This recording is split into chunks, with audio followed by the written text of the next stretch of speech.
বন্ধুরা, আজকে আমি 2021-এর ডাব্লিউবিপির প্রশ্ন উত্তরগুলো করব। এই ভিডিওটি দেখলে তোমরা যারা কেপি বা ডাব্লিউবিপির পরীক্ষার প্রস্তুতি নিচ্ছ তাদের একটা ধারণা হয়ে যাবে কি টাইপের প্রশ্ন এখান থেকে আসে। তো চলো ক্লাসটা শুরু করা যাক। দেখো এখানে যে প্রশ্নটা দেওয়া আছে, কোনো আসল সরল সুদে 20 বছরে 3 গুণ হলে ওই আসল একই সুদের হারে কত বছরে দ্বিগুণ হবে। তো এখানে দেখো বলেছে 20 বছরে 3 গুণ হচ্ছে, ঠিক আছে, মানে 1 গুণ ছিল সেখান থেকে 3 গুণ হচ্ছে, 1 গুণ ছিল সেখান থেকে 3 গুণ হচ্ছে, এই জন্য সময় লাগছে কত 20 বছর। তো 1 গুণ থেকে 3 গুণ হচ্ছে মানে কখন বৃদ্ধি পাচ্ছে, প্লাস 2 গুণ বৃদ্ধি পাচ্ছে। তো প্লাস 2 গুণ বৃদ্ধি পাওয়ার জন্য সময়টা কত লাগছে, সময়টা লাগছে 20 বছর। এই যে প্লাস 2 গুণ বৃদ্ধি পাচ্ছে তার জন্য সময় লাগছে 20 বছর।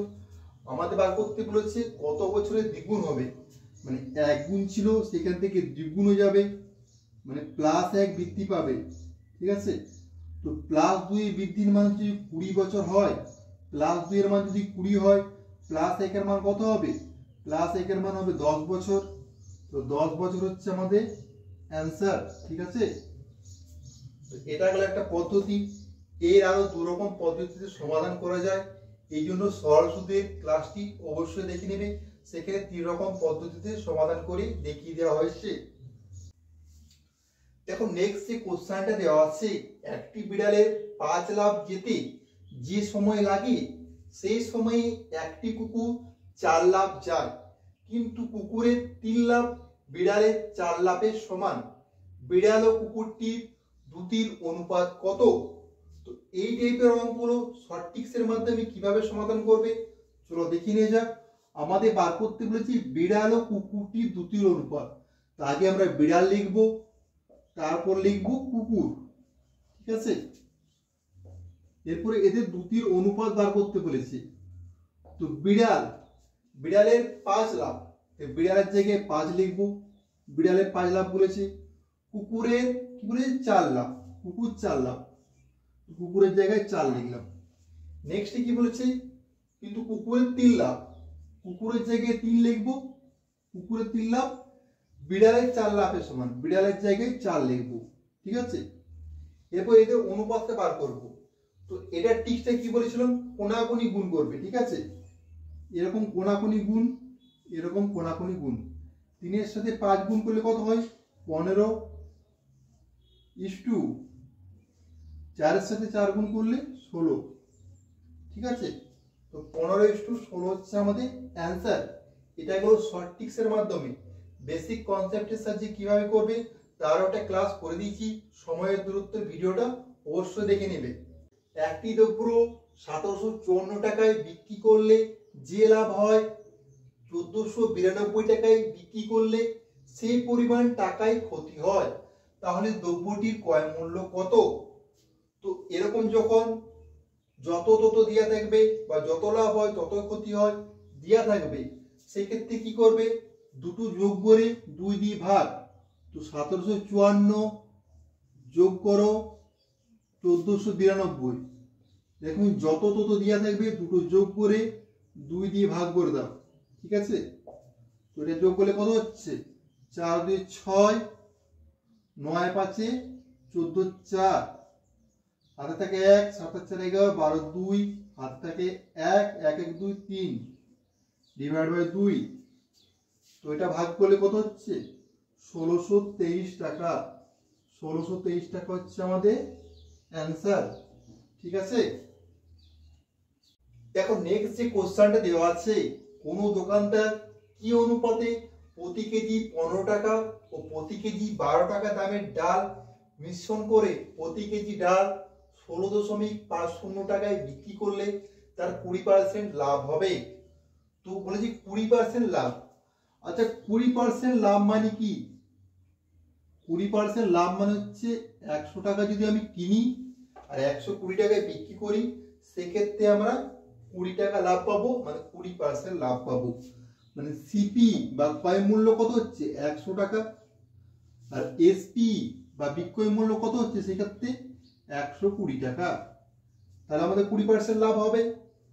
এরপর বলেছে প্রতি কেজি ডাল 16.50 টাকায় বিক্রি করলে, মানে এসপির জায়গায় কত হচ্ছে 16.50, সেক্ষেত্রে সিপি কত হবে আমরা বার করব। ঠিক আছে, এসপি যদি 16.50 হয় সিপি কত হবে, তো সিপি হবে 100 ডিভাইড বাই 120 গুণিত 16.50। দেখো এটা মুখে মুখে করে দিলাম। 120 টাকা বিক্রয় মূল্য হলে ক্রয় মূল্য হবে 100 টাকা, 1 টাকা হলে 100 বাই 120, আর 16.50 টাকা হলে গুণিত 16.50। এটা পুরো মুখে মুখেই করে নিবে ওই কি নিয়মটা। ঠিক আছে, তাহলে তোমাদের ভুল হবে না। এরপর কাটাকুটি করো, শূন্য শূন্য কাটো। ঠিক আছে, 12 দিয়ে কাটো, 12 একে 12, 45 দশমিকটা নামবে, 12 3 36, 90, 12 7 84, 60, 12 5 60, 1.375, আর এখানে 10 গুণ আছে, 13.75 টাকা। ঠিক আছে, এটা আমাদের কিটা পেয়ে গেলাম, এটা আমরা ক্রয় মূল্যটা পেয়ে গেলাম। এরপর আমরা অ্যালিগেশন মেথডটা কাজে লাগাবো। তো প্রতি কেজি 15 টাকা ছিল আর প্রতি কেজি 12 টাকা ছিল, সেখান থেকে আমরা 13.75 এটাতে যাব। তো অ্যালিগেশন লাগাও, বড়টা থেকে ছোটটা বিয়োগ করে এখানে লিখবে, মানে 1.75, বড়টা থেকে ছোটটা বিয়োগ করে এখানে লিখবে, মানে 1.25। এটা করলে কত হবে, 25 দিয়ে কাটো, 25 7 আর 25 5 7:5। এটা হচ্ছে আমাদের অ্যান্সার। দেখো নেক্সট যে প্রশ্নটা দেওয়া আছে, এবিসি ত্রিভুজের ও পরিবৃত্তের কেন্দ্র এবং বিএসি সমান 50 ডিগ্রি হলে ও বিসি সমান কত। তো এটাকে ছবি আঁকার চেষ্টা করছি। ছবিটা কিরকম হবে, ছবিটা হবে তোমার এরকম। ঠিক আছে, এরপর আমাদের বলেছি এবিসি ত্রিভুজ, এবিসি ত্রিভুজটা হচ্ছে এরকম। ও যদি ব্যাসার্ধ হয়, ও হচ্ছে কেন্দ্র, ও কেন্দ্র, আর বলছি ও হচ্ছে কেন্দ্র, নাম দিচ্ছি এবিসি, ও কেন্দ্রে। ঠিক আছে, তো ছবিটা এরকমই হবে। আমাদের বার করতে বলেছে কি ওবিসির মান, মানে ওবিসি এই কোণটা কত ডিগ্রি হবে সেটা বার করতে বলেছে। ঠিক আছে, এবিসি ত্রিভুজ, ও হচ্ছে পরিবৃত্তের কেন্দ্র। ঠিক আছে, বিএসি কোণ সমান 50 ডিগ্রি, বিএসি কোণ এই কোণটা সমান মান দিয়েছে কত 50 ডিগ্রি। ওবিসি সমান কত, ওবিসি সমান কত এটা বার করতে বলেছে, আর বিএসি কোণের মানটা দেওয়া আছে। দেখো আমরা যখন ক্লাস 9 বা 10 একটা উপপাদ্য পড়েছিলাম, কি উপপাদ্যটা, এই কেন্দ্রস্থ কোণ, এই যে কেন্দ্রস্থ কোণ। ঠিক আছে, কেন্দ্রস্থ কোণ পরিদৃষ্ট কোণের, এই যে পরিদৃষ্ট কোণ, এটা হচ্ছে পরিদৃষ্ট কোণ, পরিধিতে যে কোণটা আছে, আর কেন্দ্রে কোণ আছে মানে কেন্দ্রস্থ কোণ। ঠিক আছে, কেন্দ্রস্থ কোণ পরিদৃষ্ট কোণের দ্বিগুণ। ঠিক আছে, মানে এই যে বি ও সি কোণ, এটা হচ্ছে কি কোণ, এটা হচ্ছে কেন্দ্রস্থ কোণ। কেন্দ্রস্থ কোণ পরিদৃষ্ট কোণ মানে বিএসি কোণ, বিএসি কোণ এটা হচ্ছে পরিদৃষ্ট কোণ। এই কেন্দ্রস্থ কোণটা পরিদৃষ্ট কোণের দ্বিগুণের সমান, মানে কি 2 গুণিত পরিদৃষ্ট কোণ সমানই হচ্ছে কেন্দ্রস্থ কোণ। এটা আমরা উপপাদ্য পড়েছিলাম। কেন্দ্রস্থ কোণ একই বৃত্তচাপের উপর অবস্থিত কেন্দ্রস্থ কোণ পরিদৃষ্ট কোণের দ্বিগুণ। ঠিক আছে, তো কেন্দ্রস্থ কোণ পরিদৃষ্ট কোণের দ্বিগুণ। এরপর আমরা এই সূত্রটা কাজে লাগিয়ে অঙ্কটা করব। তো বি ও সি কোণ এর মানটা কত হবে, 2 গুণিত 50 মানে 100 ডিগ্রি, তাহলে বি ও সি কোণ এটা পেয়ে গেলাম 150 ডিগ্রি। আমাদের বার করতে বলেছি ও বি সি কোণ, ঠিক আছে, এটা কত, ঠিক আছে। তো আমরা এই ত্রিভুজটার ক্ষেত্রে গণনা করছি, তো এই ত্রিভুজটা, তাই না।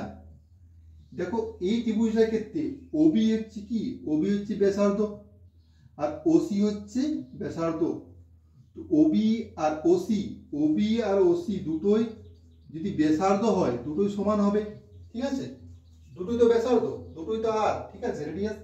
তো দুটোই যদি ব্যাসার্ধ হয় তো দুটোই সমান হবে। তো এই দুটো যদি সমান হয় তাহলে এই ত্রিভুজটা কি হচ্ছে, সমদ্বিবাহু ত্রিভুজ, ঠিক আছে। এই দুটো যদি বাহু সমান হয় এই ত্রিভুজ হচ্ছে সমদ্বিবাহু ত্রিভুজ। সমদ্বিবাহু ত্রিভুজের এই কোণটার মান কি হবে, সমান হবে, ঠিক আছে। এই কোণটার যে মান হবে আর এই কোণটার মান সমান হবে। তাহলে তো আমরা কি লিখতে পারি, ও পি সি কোণ যুক্ত ও সি বি কোণ যুক্ত এই যে বি ও সি কোণ, এই তিনটা কোণের মান কি হয়, ত্রিভুজের তিনটা কোণের মান 180 ডিগ্রি। 180 ডিগ্রি হয় তো ত্রিভুজের তিনটা কোণের মান সমান। আর কি বললাম, ওবি সমান যেহেতু ওসি, মানে এই কোণটা আর এই কোণটা দুটো সমান, আমাদের বার করতে হচ্ছে ও বি সি কোণ, মানে এটার জায়গায় আমরা ওবিসি লিখে দেব, ঠিক আছে। এটা ওবিসি হয়ে গেল আর এটাও আমরা ওবিসি লিখে দেব। আর এই মানটা তো জানি, বিওসি কোণ কত পেলাম, 100 ডিগ্রি সমানই কত, 180 ডিগ্রি। অতএব 2 ওবিসি সমান পাচ্ছি কত, 80 ডিগ্রি। অতএব ও বি সি কোণ এটা সমান কত পাবো, 40 ডিগ্রি, ঠিক আছে। ওবিসি কোণের মান কত, ওবিসি কোণের মান হচ্ছে 40 ডিগ্রি। 40 ডিগ্রি হচ্ছে অজয় ও অনিল একটি যৌথ ব্যবসায় অংশীদার। অজয় ব্যবসায় 8,000 টাকা 8 মাসের জন্য নিয়োগ করে এবং অনিল বাকি 4 মাসের জন্য নিয়োগ করে। ব্যবসাতে অনিল যদি লাভের 20% পায় তবে অনিল কত টাকা নিয়োগ করেছিল। অংশীদারি কারবারে প্রশ্ন। তো অনিল কত টাকা নিয়োগ করেছে আমাদের বার করতে বলেছে। আচ্ছা, অনিল লাভের কত পার্সেন্ট পাচ্ছে, অনিল পাচ্ছে লাভের কত, 20%, এটা অনিল পাচ্ছে। আচ্ছা, অনিল লাভের 20% পাচ্ছে মানে কি, লাভ যদি 100 টাকা হয় অনিল পাচ্ছে কত, অনিল পাচ্ছে 20 টাকা। লাভ যদি 100 টাকা হয় অনিল পাচ্ছে 20 টাকা। তো অনিল যদি 20 টাকা পায় অজয় কত পাবে, অজয় পাবে 100 বিযুক্ত 20 মানে 80 টাকা। লাভ যদি 100 টাকা হয় অনিল পাবে 20 টাকা, অজয় পাবে 80 টাকা। আমাদের বার করতে বলেছে অনিল কত টাকা নিয়োগ করেছিল। দেখো অজয় 8,000 টাকা নিয়োগ করেছিল ক মাসের জন্য, 8,000 টাকা নিয়োগ করেছিল 8 মাসের জন্য। কিন্তু আমরা অনিলের টাকাটা বার করব। অনিল ধরছি x টাকা নিয়োগ করেছিল ক মাসের জন্য, শেষ 4 মাসের জন্য, ঠিক আছে। অজয় 8,000 টাকা নিয়োগ করেছিল 8 মাসের জন্য আর অনিল x টাকা নিয়োগ করেছে 4 মাসের জন্য, ঠিক আছে। তো এই যে অনুপাত এটা সমানই হচ্ছে এটা কার, এটা হচ্ছে অজয়ের লাভের টাকাটা 80 ডিভাইড বাই এটা অনিলের লাভের টাকাটা 20। এই অনুপাতটা হচ্ছে অজয় আর অনিলের, এটা হচ্ছে অজয় অনিলের লাভের অনুপাত, দুটো সমান। তো এখান থেকে আমরা x এর মান বার করব। অতএব x সমান কত হবে, x সমান হবে 8,000 গুণিত 8 গুণিত 20 ডিভাইড বাই 4 গুণিত 80, ঠিক আছে। এবার কাটাকুটি করো, 0 0 8 8 কেটে গেল, 2 দুগুণে 2, 4,000 টাকা হচ্ছে আমাদের অ্যান্সার, ঠিক আছে। তো অনিল কত টাকা নিয়োগ করেছিল, অনিল দেখো নেক্সট যে প্রশ্নটা দেওয়া আছে 8 সেমি ব্যাসার্ধ বিশিষ্ট একটি লোহার গোলককে গলিয়ে কতগুলি 1 সেমি ব্যাসার্ধের গোলক পাওয়া যাবে। তো এখানে 8 সেমি ব্যাসার্ধের একটি লোহার গোলক আছে, সেটাকে গলিয়ে 1 সেমি ব্যাসার্ধের গোলক করা হয়েছে। কতগুলি পাওয়া যাবে? তো গোলকের আয়তনের সূত্র হচ্ছে 4/3 পাই আর কিউব ঘন সেমি, ঠিক আছে, 4/3 পাই আর কিউব ঘন সেমি। তো যখন ব্যাসার্ধটা 8 সেমি ছিল তখন আয়তনটা কত হবে? 4/3 পাই ইন্টু 8 কিউব। সেটাকে গলিয়ে কত করা হচ্ছে? 1 সেমি ব্যাসার্ধের গোলক করা হচ্ছে। তো 1 সেমি ব্যাসার্ধে কতগুলি গোলক পাওয়া যাবে? 4/3 পাই ইন্টু 1 কিউব। তো 4/3 পাই আর 4/3 পাই কেটে গেল।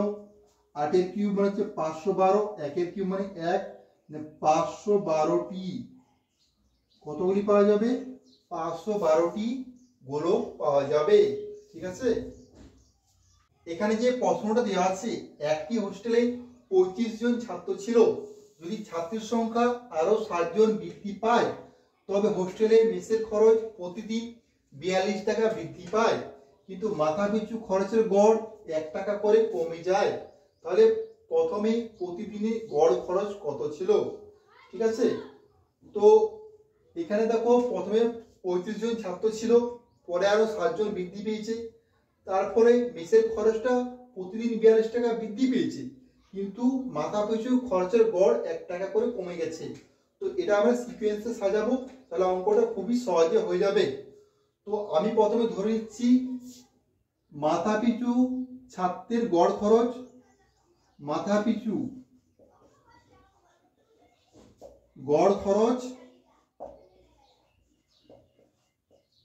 x টাকা, ঠিক আছে, প্রতিদিন, ঠিক আছে, প্রতিদিনের হিসাবে এগুলো, এই যে অঙ্কটা হবে প্রতিদিন হিসাবে। তো মাথাপিছু গড় খরচ হচ্ছে x টাকা। তো মাথাপিছু প্রতিদিন 25 জন ছাত্র ছিল, মাথাপিছু গড় খরচ যদি x টাকা হয়, 35 জন ছাত্রের প্রতিদিনের গড় খরচ কত হবে? 25 জন ছাত্রের গড় খরচ, 35 জন ছাত্রের গড় খরচ কত হবে? প্রতিদিন ছাত্রের গড় খরচ 35 গুণিত x টাকা, ঠিক আছে। একজন ছাত্রের গড় খরচ হচ্ছে x টাকা, x এর মান তো যে কোনো হতে পারে, 10, 12, 15। তো 25 জন ছাত্রের গড় খরচ প্রতিদিন কত? 35 গুণিত x টাকা। ক্লিয়ার হয়ে গেল? এরপর দেখো বলেছে যদি ছাত্র 7 জন বৃদ্ধি পায়, না আগে 25 জন ছিল, এখন 7 জন বৃদ্ধি পাচ্ছে, হচ্ছে কত? 42 জন, ঠিক আছে। 7 জন বৃদ্ধি পায়, মাথাপিছু খরচ গড় 1 টাকা করে কমে যায়। তো মাথাপিছু গড় খরচ হচ্ছে x টাকা। তো সেক্ষেত্রে গড় খরচ 1 টাকা কমে গেলে x মাইনাস 1 টাকা হবে গড় খরচ। ক্লিয়ার হয়ে গেল? যখন ছাত্র সংখ্যা 7 জন বৃদ্ধি পেয়েছে মানে 42 জন হয়েছে, গড় খরচ এত টাকা। তো এই যে 25 জন ছাত্রের গড় খরচ যেরকম বার করছিল, 42 জনের প্রতিদিন গড় খরচ কত হবে? 42 গুণিত x মাইনাস 1 এত টাকা, ঠিক আছে। তো এরপর প্রশ্নে পড়ে বলেছে সেক্ষেত্রে প্রতিদিন 42 টাকা বৃদ্ধি পায়। এই যে হিসাবগুলো করছি প্রতিদিনের হিসাবে, তো এই যে বৃদ্ধি পেল এই জন্য টাকার পরিমাণটা কত বাড়লো? 42 টাকা। তো এটা বিযুক্ত এটা সমান কি? সমান হচ্ছে 42 ইন্টু x মাইনাস 1 বিযুক্ত 35x সমান হচ্ছে 42 টাকা বৃদ্ধি পায়। এটা টাকা যে বৃদ্ধি পেল বিযুক্ত আগে যে ছিল সেটা সমান হচ্ছে 42 টাকা বৃদ্ধি পাচ্ছে। তো সমানই আমরা 42 লিখে দিচ্ছি। 42x বিযুক্ত 42 বিযুক্ত 35x সমান 42। অতএব 7x সমান পাচ্ছি 84, x সমান পাচ্ছি 12। মাথা পিছু গড় খরচ হচ্ছে 12 টাকা। তো মাথা পিছু গড় খরচ 12 টাকা, মানে প্রতিজন ছাত্রের গড় খরচ হচ্ছে 12 টাকা, কিন্তু ছাত্র সংখ্যা কত ছিল? 35 জন। তো 35 জন ছাত্রের প্রতিদিনই গড় খরচ কত হবে? 35 গুণিত 12, 12 5 0, 12 36 আর 6 42, 420 টাকা। ঠিক আছে। তো প্রথমে প্রতিদিনের গড় খরচ কত ছিল? 420 টাকা। একজন ছাত্রের জন্য খরচ হচ্ছিল 12 টাকা করে প্রতিদিন। 35 জন ছাত্র ছিল, তো 35 জন ছাত্রের গড় খরচ হচ্ছে 420 টাকা। 420 হচ্ছে আমাদের অ্যান্সার। নেক্সট কোশ্চেনটা দেওয়া আছে, 6টি সংখ্যার গড় যদি 17 হয় তবে সংখ্যাগুলির যোগফল কত? তো গড় দিয়ে আছে 17 আর সংখ্যা কটি? 6টি। তো যোগফল কত বলেছে? 17 6 102। 102 হচ্ছে আমাদের অ্যান্সার। দেখো এখানে যে প্রশ্নটা দেওয়া আছে, কোন ঘনকের প্রতিটি বাহু যদি 10% করে কমানো হয় তবে তার পার্শ্বতল কত শতাংশ কমবে? তো ঘনকের প্রতিটি বাহুকে 10% করে কমাচ্ছে, এখানে বলেছে পার্শ্বতল কত শতাংশ কমবে। দেখো একটা ঘনকের 6টা তল থাকে, তো ঘনকের যদি আমরা পার্শ্বতলটা গণনা করি, পার্শ্বতলটা কি হবে? ঘনকের বর্গক্ষেত্র। ঠিক আছে, এটা হবে কি আকার হবে? ঘনকের পার্শ্বতলটা হচ্ছে বর্গক্ষেত্রের আকার হবে। তো ঘনকের পার্শ্বতলটা যদি বর্গক্ষেত্র হয়, তো বর্গক্ষেত্রের একটা বাহুকে যদি প্রতিটি বাহুকে যদি 10% কমানো হয় কত শতাংশ কমবে, সেই কোশ্চেনটা অ্যান্সার করলে আমরা অ্যান্সারটা বার করতে পারবো। তো এক্ষেত্রে আমরা দুই রকম পদ্ধতিতে করতে পারি। প্রথম পদ্ধতি কি, আমি কি বলেছিলাম? বাড়লে প্লাস, কমলে মাইনাস। তো -10 যুক্ত -10 গুণিত -10 ডিভাইড বাই 100, এটা কত পাচ্ছি? -20। এই 0 0 কাটলো, এই 0 0 কাটলো, মাইনাস মাইনাসে +1 মানে -19%। মাইনাস চিহ্ন ডিনোট হচ্ছে কি কমবে, তো 19% কমবে। এভাবে তোমরা করতে পারো, বা এভাবেও করতে পারো। 100 ছিল, সেখান থেকে কমছে 10% কমছে। 10% যদি কমে তো কত হবে? 100 থেকে 10% কমলে 90। আবার 100 ছিল, সেখান থেকে 10% কমছে, তো কত হবে? 90। গুণ করে দাও, 10000, এটাও গুণ করে দাও, 81 দুটো 0। তো এই দুটো 0 বাদ গেল, 100-এর মধ্যে কমছে কত? 81। তো কত কমছে? 19% কমছে। এভাবে তোমরা করতে পারো। ঠিক আছে, দেখো নেক্সট যে প্রশ্নটা দেওয়া আছে, নিচের ত্রিভুজে যদি এসি সমান 20 মিটার, এসি সমান 20 মিটার, এবি সমান x মিটার, এবি সমান x মিটার, এবং বিসি সমান 50 বিযুক্ত x, বিসি সমান 50 বিযুক্ত x মিটার হয়, তবে এবি সমান কত? এবি সমান কত? তো এই ত্রিভুজটা দেখে তোমরা কোন ত্রিভুজের কথা মনে পড়ছে? দেখো কোন ত্রিভুজের, এই ত্রিভুজের একটা কোণ 90 ডিগ্রি বা সমকোণ। তো একটা কোণ যদি 90 ডিগ্রি বা সমকোণ হয়, সেই ত্রিভুজটাকে আমরা সমকোণী ত্রিভুজ বলি। তো সমকোণী ত্রিভুজের ক্ষেত্রে একটা সূত্র আছে। সূত্রটা কি? সূত্রটা হচ্ছে অতিভুজের স্কয়ার, অতিভুজের স্কয়ার সমান হচ্ছে লম্ব স্কয়ার যুক্ত ভূমি স্কয়ার। ঠিক আছে, সমকোণী ত্রিভুজের ক্ষেত্রে আমরা লিখতে পারি। তো অতিভুজ মানে কত? x, x স্কয়ার, লম্ব, লম্ব হচ্ছে এটা 20 স্কয়ার, আর ভূমি কত? 50 বিযুক্ত x, তো 50 বিযুক্ত x এর স্কয়ার, বা s এর স্কয়ার সমান কত পাচ্ছি? 450 বিযুক্ত x মানে 2500 বিযুক্ত 100x যুক্ত x স্কয়ার। তো x স্কয়ার কেটে গেল, অতএব 100x সমান পাচ্ছি কত? 2900। দুটো শূন্য কেটে গেল, অতএব x সমান পাচ্ছি 29। x সমান যদি 29 পাই, মানে অতিভুজটা পেয়ে যাচ্ছি। অতিভুজ কত?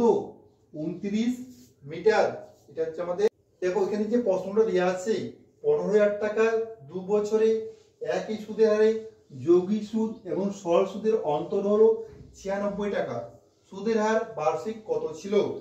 তো এরকম যখন সরল সুদ ও জটিল সুদ বা যৌগিক সুদ বা চক্রবৃদ্ধি সুদের পার্থক্যটা দেওয়া থাকবে, সেক্ষেত্রে তোমাদেরকে সুদের হার বার করতে বলে একটা সবচেয়ে সহজ পদ্ধতি হচ্ছে, একটা টিপস তোমাদেরকে বলে দিয়েছিলাম যখন চক্রবৃদ্ধি সুদের ক্লাসগুলো করছিলাম, সেই ক্লাসগুলো অবশ্যই দেখে নেবে।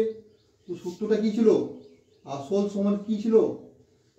আসল সমান পাবো মানে কি 100/r এর হোল স্কয়ার গুণিত বি। আসল মানে প্রিন্সিপাল, প্রিন্সিপাল কত 15,000, 100/r দুটো শূন্য হয়ে যাচ্ছে, এটা আর স্কয়ার হয়ে যাচ্ছে। ডি মানে কি ডিফারেন্সটা, ডিফারেন্স মানে কি ওই সরল সুদ আর যৌগিক সুদের পার্থক্য কত 96 টাকা। তো 96,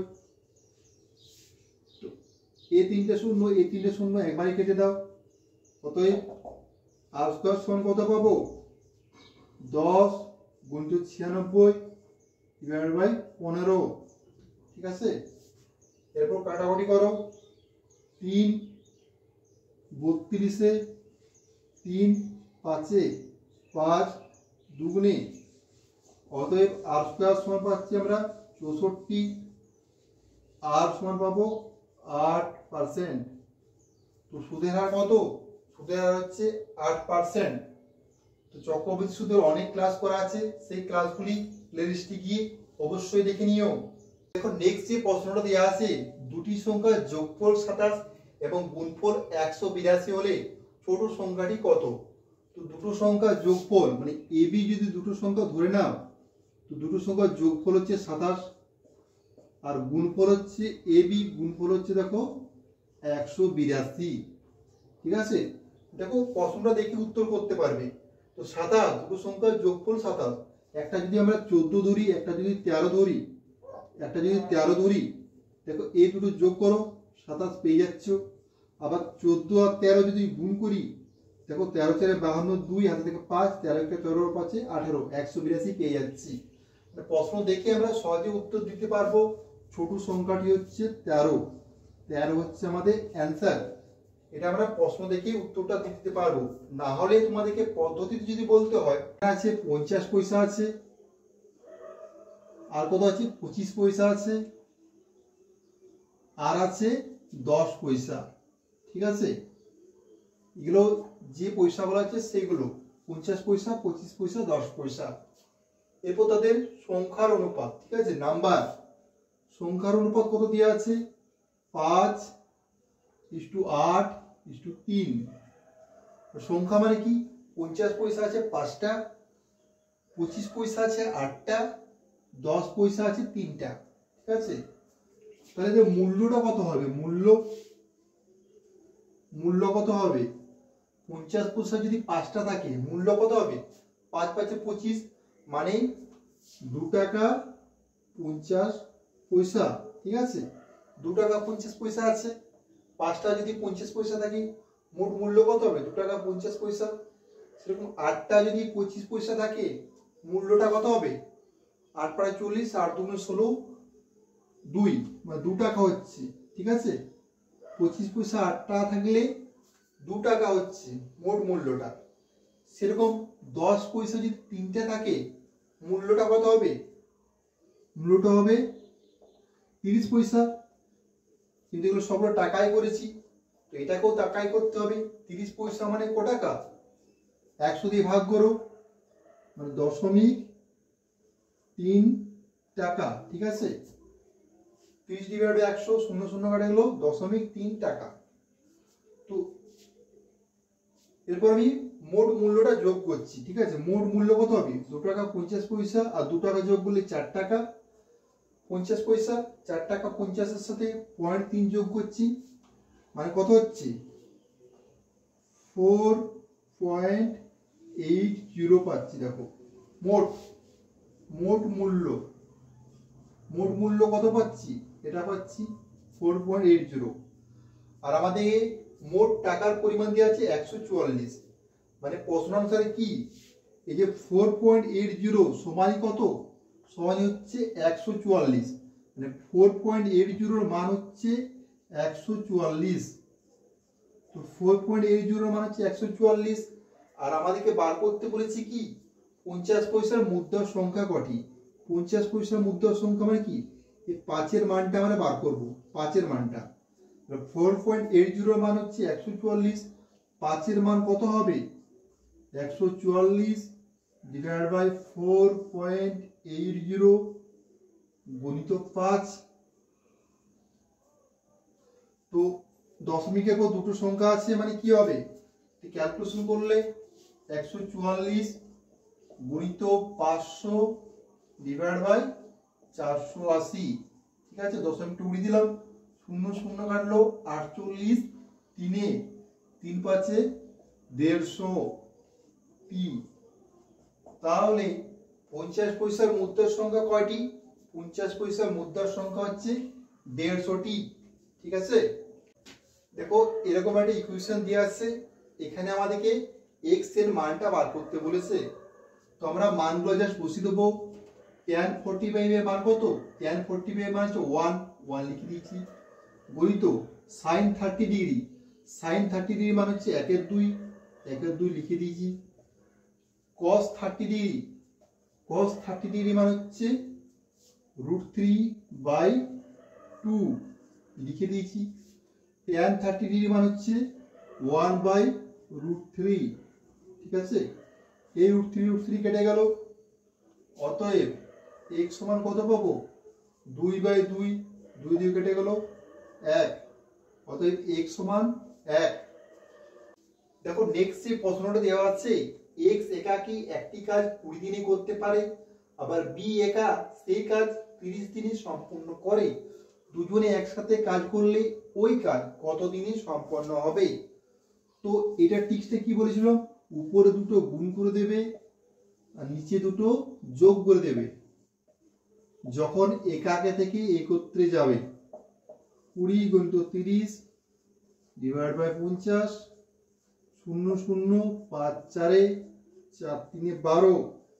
এর আরেকটা টিক্স কি বলেছিলাম, x করছে 20 দিনে আর b করছে 30 দিনে, 20 আর 30 এর লসাগু করো 60, 20 দিনে 30 দুগুণে, দুটোর ক্ষমতা কত যোগ করলে 5, 5 ক্ষমতা নিয়ে 60টা কাজ করতে, 60 ডিভাইড বাই 5, 5 12 দিন সময় লাগবে। এভাবেও তোমরা করতে পারো। এখন নেক্সট যে প্রশ্নটা দেওয়া আছে, দুটি সংখ্যার লসাগু এবং গোসাগু হলো যথাক্রমে 315 এবং 60। যদি একটি সংখ্যা 35 হয় তবে অপর সংখ্যাটি কত? তো দুটো সংখ্যার লসাগু গোসাগু দিয়ে আছে আর একটি সংখ্যা দিয়ে আছে। তো আমরা কি জানি, লসাগু গণিত গোসাগু, লসাগু গণিত গোসাগু মানে কি সংখ্যা দুটির গুণফল, মানে কি একটি সংখ্যা গণিত অপর সংখ্যা, এটা আমরা জানি। একটি সংখ্যা গণিত অপর সংখ্যা মানে হচ্ছে লসাগু গণিত গোসাগু। আমাদের একটি সংখ্যা দিয়ে আছে 35, তাহলে একটা সংখ্যা আছে 35, আমাদের অপর সংখ্যাটা বার করতে হবে। অপর সংখ্যাটা বার করতে হবে। লসাগু কত? লসাগু দিয়ে আছে 315 আর গোসাগু 7। অতএব অপর সংখ্যা কত হবে? অপর সংখ্যা সমান পাবো 315 গুণিত 7 ডিভাইড বাই 35। 7 5 5 6 30, 15 5 3 15। অপর সংখ্যা হচ্ছে 63। ঠিক আছে, দেখো নেক্সট যে কোশ্চেনটা দেওয়া আছে, কোন টাকা তার 1/7 বৃদ্ধি পেয়ে 40 টাকা হলে মূল টাকার পরিমাণ কত ছিল? তো 1/7 বৃদ্ধি পেয়ে 40 টাকা হলো, 1/7 মানে কি 7 ভাগের মধ্যে 1 ভাগ বৃদ্ধি পেয়েছে। তো 7 ভাগের মধ্যে 1 ভাগ বৃদ্ধি পেয়েছে, মোট কত হচ্ছে 7 যুক্ত 1, মোট হচ্ছে কত? মোট 8। ঠিক আছে, মোট হচ্ছে 8। এই 8 এর মানটা বলেছি 40। তো 8 এর মান যদি 40 হয়, 1 এর মান কত হবে? 1 এর মান হবে 5। 8 এর মান 40, 1 এর মান 5। আমাদের বলেছে মূল টাকার পরিমাণ কত। মূল টাকা মানে কি 7 ভাগ, তো 7 এর মান কত 35। তো মূল টাকার পরিমাণ কত ছিল 35 টাকা। এই টাইপের অঙ্কটা তো সরলীকরণের ভিডিওতে অনেকবারই করেছি, কনসেপ্টের সাহায্যে করে দিয়েছি, টিক্সের মাধ্যমেও করে দিয়েছি। তো এখানে কিভাবে করবে, কোটা 999 আছে দেখবে, 1 2 3 4 5টা ছোটা ছোটা 999 আছে, মানে 999 কে 6 দিয়ে গুণ। তারপর কি করবে, যুক্ত চিহ্ন দিয়ে এই যোগ করবে, 1 এর 7, 2 এর 7, 3 এর 7, 4 এর 7, 5 এর 7, 6 এর 7। তো এগুলো যোগ করলে কত হবে, নিচে 7 লসাগু হবে, 1 যুক্ত 2 যুক্ত 3 যুক্ত 4 যুক্ত 5 যুক্ত 6। ঠিক আছে, এভাবে যোগ করে দাও। তো 999 কে 6 দিয়ে গুণ করলে 6 9 54 4 হাতে থেকে 5, 6 9 54 5 59 9 হাতে থেকে 5, 6 9 54 5 59। আর এটা পারলে কত হবে, 21 এর 7 পাবো, 7 3 মানে 5997। এটা হবে আমাদের অ্যান্সার। দেখো নেক্সট যে প্রশ্নটা দেওয়া আছে, 710 টাকা এমন ভাবে এ বি ও সি এর মধ্যে ভাগ করা হলো যাতে এ বি এর থেকে 40 টাকা বেশি পায় এবং সি এর থেকে 30 টাকা বেশি পায়, তবে সি কত টাকা পাবে। তো এখানে দেখো বলেছি এ বি এর থেকে 40 টাকা পায়, বেশি পায়। তো এ পাচ্ছে কি বি এর থেকে 40 টাকা বেশি, তো এ সমান হচ্ছে বি প্লাস 40। আবার নেক্সটে বলেছে দেখো সি এর থেকে 30 টাকা বেশি পায়, সি এর থেকে 30 টাকা বেশি, তো সি সমান এ প্লাস 30 আমরা লিখতে পারি। ঠিক আছে, তো এরপর কি বলেছে, এ এর জায়গায় আমরা বি প্লাস 40টা লিখে দেব। তো কত পাবো, বি প্লাস 70। তিনটে টাকার মোট মান কত, মানে তিনজনকার এ বি সি এর তিনজনকার 710 টাকা। তাহলে এ যুক্ত বি যুক্ত সি সমান হচ্ছে 710। ঠিক আছে, এ সমান কত, b plus 40, b plus 40, b এর মানটা লিখে দাও। আর সি সমান কত, বি প্লাস 70, বি প্লাস 70 সমান হচ্ছে 710। ঠিক আছে, অতএব 3b সমান পাচ্ছি আমরা কত 600, অতএব বি সমান পাবো 200। তো বি যদি 200 হয় সি সমান কত হবে 270। তো 270 টাকা হচ্ছে আমাদের অ্যান্সার। দেখো নেক্সট যে প্রশ্নটা দেওয়া আছে, কোন সংখ্যার 25% এর সাথে 150 এর 30% যোগ করলে 75 হয়, সংখ্যাটি কত। তো সংখ্যার যদি x ধরে নিই 25%, x এর 25% মানে কি 25/100, x এর 25% এর সাথে 150 এর 30%, 150 এর 30% মানে কি 3 5 15 3 45। ঠিক আছে, সমানই কত বলেছে, সমানই বলেছে 75। 25 4 তো x/4 সমান পাচ্ছি আমরা কত 30, অতএব x সমান কত 120। 120 হচ্ছে আমাদের অ্যান্সার। দেখো নেক্সট যে প্রশ্নটা দেওয়া আছে, কোন নল দিয়ে একটি জোড়াধারের 1/3 3 মিনিটে খালি করা যায়, 7.12 মিনিটে ওই জোড়াধারটির কত অংশ খালি করা যাবে। তো 3 মিনিটে খালি হচ্ছে কত 1/3 অংশ।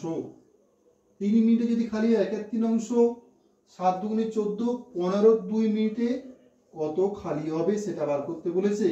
তো 3 মিনিটে খালি 1/3 অংশ, 1 মিনিটে 1/3 গুণিত 3, আর 15 2 মিনিটে গুণিত 15/2, 3 5 6 অংশ। ঠিক আছে, 15 2 মিনিটে 5 6 অংশ খালি করা যাবে। এখন নেক্সট যে কোশ্চেনটা দেওয়া আছে, এ বি ও সি একটি যৌথ ব্যবসার অংশীদার। এ মূলধনের 1/3 দেন, বি দেন এ এবং সি এর দেওয়া মূলধনের সমান মূলধন। যদি বৎসরান্তে লাভের পরিমাণ 900 টাকা হয়, তবে সি কত টাকা লভ্যাংশ পাবেন।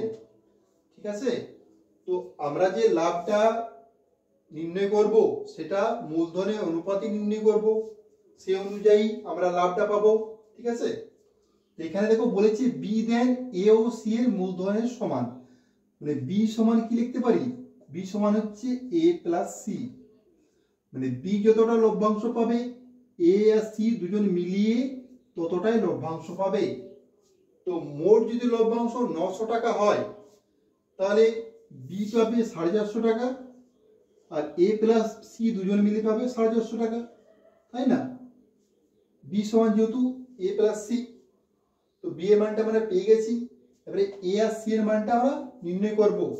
ঠিক আছে, তো এখানে বলেছি দেখো এ মূলধনের 1/3 দেয়, মানে কি মোট যে লাভটা হবে 900 টাকা, মোট লাভটা 900 টাকা, তো এ যেহেতু মূলধনের 1/3 দেয় তাহলে লাভটাও 1/3 ভাগে পাবে। তো এ পাবে কত, 3/300, মানে 300 টাকা। দেখো এ পাচ্ছে 300 টাকা, বি পাচ্ছে 450 টাকা আর এ প্লাস সি পাচ্ছে 450 টাকা। তো এ যদি 300 টাকা পায়, এ প্লাস সি যদি 450 টাকা পায়, তাহলে সি কত টাকা পাবে, সি 450 বিযুক্ত 300 মানে 150 টাকা পাবে। ঠিক আছে, তো 150 টাকা হচ্ছে আমাদের অ্যান্সার। তো নেক্সট অঙ্কটি করার আগে তোমরা যারা এখনো চ্যানেলটি সাবস্ক্রাইব করনি অবশ্যই সাবস্ক্রাইব করে বেল আইকনটি টিপে দেবে। আর তোমরা যারা আগের ক্লাসগুলো দেখোনি অবশ্যই প্লেলিস্টে গিয়ে আগের ক্লাসগুলো দেখে নেবে। চক্রবৃদ্ধি সুদ, সময় কার্য, সময় দূরত্ব, লাভ ক্ষতি, বয়সের অঙ্ক, মুদ্রা সংক্রান্ত অঙ্ক, সমস্ত চ্যাপ্টারে ক্লাস করা আছে, সেগুলি প্লেলিস্টে অবশ্যই দেখে নেবে। প্রচুর রিজনিংয়ের ক্লাস করা আছে, রক্তের সম্পর্ক, তারপর dice reasoning, number series, coding decoding, সেই ক্লাসগুলি অবশ্যই দেখে নেবে। তো চলো নেক্সট কোশ্চেনটা করা যাক। দুটি সংখ্যার অনুপাত 5:8 এবং তাদের অন্তর 69 হলে বড় সংখ্যাটি কত? তো দুটি সংখ্যার অনুপাত দেওয়া আছে 5:8, ঠিক আছে, তাদের অন্তর 69। তো 5 আর 8 দেওয়া আছে দুটো সংখ্যার অনুপাত, অন্তরটা কত, অন্তরটা 3, তো অন্তরটা হচ্ছে 3 আর এখানে 3 এর মানটা কত দেওয়া আছে 69। তো 3 এর মান যদি 69 হয় একের মান কত হবে, একের মান হবে 23, একের মান হবে 23। তো একের মান যদি 23 হয় আমাদের বলেছে বড় সংখ্যাটি কত, মানে এই 8 এর মান বার করতে বলেছে। তো 8 এর মান কত হবে, 8 × 23, 8 3 24 4 হাতে থাকে 2, 8 2 16 আর 2 18, 184 হচ্ছে আমাদের অ্যান্সার। কোশ্চেনটা দেওয়া আছে পিতার বর্তমান বয়স পুত্রের বয়সের 6 গুণ। 6 বছর পর পিতার বয়স যদি পুত্রের বয়সে 3 গুণ হয় তো পিতার বর্তমান বয়স কত? তো পিতার বয়স পুত্রের বয়সের 6 গুণ, মানে পিতা যদি 6x হয় পুত্র হবে কত, পুত্র হবে x, তাই না? পিতার বয়স পুত্রের বয়সের 6 গুণ হয়ে যাচ্ছে। 6 বছর পর পিতার বয়স পুত্রের বয়সের 3 গুণ, তো 6 বছর পর পিতার বয়সটা কি হবে 6x + 6, তখন পুত্রের বয়স কত হবে x + 6। তো এ অনুপাতটা কি বলেছে, এ অনুপাত হচ্ছে 3 গুণ, এটা মানে হচ্ছে 3, ঠিক আছে, যেহেতু 3 গুণ বলেছে তো এর উপর ক্যালকুলেশন করো, 6x + 6 সমান হচ্ছে 3x + 18, অতএব 3x সমান পাচ্ছি কত, 3x সমান 12, অতএব x সমান 4, x সমান 4। তবে পিতার বর্তমান বয়স কত, পিতার বর্তমান বয়স মানে কি 6x, এই যে 6x টা পড়াশোনার বয়স, 6 × 4 মানে 24 বছর হচ্ছে আমাদের অ্যান্সার, ঠিক আছে, পিতার বর্তমান বয়স 24 বছর। আচ্ছা এই অঙ্কটা যদি অন্যভাবে করতে চাই কিভাবে করবে, চলো সেটাও বলে দিচ্ছি। দেখো পিতার বর্তমান বয়স পুত্রের বয়সের 6 গুণ, মানে পিতা যদি 6 হয় পুত্র হবে 1, 6 গুণ হচ্ছে বর্তমানে, ঠিক আছে। 6 বছর পর প্লাস 6 বছর পর কি বলেছে, পুত্রের বয়সের 3 গুণ, মানে পিতা 3 হবে পুত্র হবে 1। তো আমি কি বলেছিলাম সব সময় এই যে পার্থক্যটা সমান করতে হবে, এদের মধ্যে পার্থক্য কত আছে 5 আছে, এদের মধ্যে পার্থক্য 2 আছে, এটাকে সমান করো, ঠিক আছে। তো তো সমান করতে গেলে এটাকে 2 দিয়ে গুণ করতে হবে, এটাকে পাই দিয়ে। তো 2 দিয়ে গুণ করলে কত হচ্ছে 12, আর এটা 2 পাচ্ছি, ঠিক আছে। আর এটাকে পাই দিয়ে গুণ করলে 15 আর 5 পাচ্ছি। এরপর দেখো পার্থক্যটা সমান চলে এসেছে। এটার মধ্যে পার্থক্য 3, এদের মধ্যে পার্থক্য 3, ঠিক আছে। এদের মধ্যে পার্থক্য 10, এদের মধ্যে পার্থক্য 10, ঠিক আছে। পার্থক্য যখন সমান চলে এসেছে, আমাকে বলেছে কি পিতার বর্তমান বয়স, পিতার মানটা কত 12, এই 12 মানটা কত বার করতে বলেছে। এরপর দেখো এই অনুপাতের 3 পরিবর্তনের জন্য, অনুপাতের 3 পরিবর্তনের জন্য বছর কত বছর লাগছে 6 বছর। বর্তমান থেকে 6 বছর যোগ করলে এই অনুপাত পাচ্ছিলাম, মানে অনুপাতের 3 পরিবর্তনের জন্য সময় পার্থক্য 6 বছর। তাহলে 3 এর মান যদি 6 হয়, 1 এর মান কত হবে, 1 এর মান হবে 2, 1 এর মান যদি 2 হয়, 12 মানটা কত হবে, 12 মান হবে 24। তাহলে পিতার বর্তমান বয়স কত, পিতার বর্তমান বয়স হচ্ছে 24 বছর। এভাবে তোমরা করতে পারো।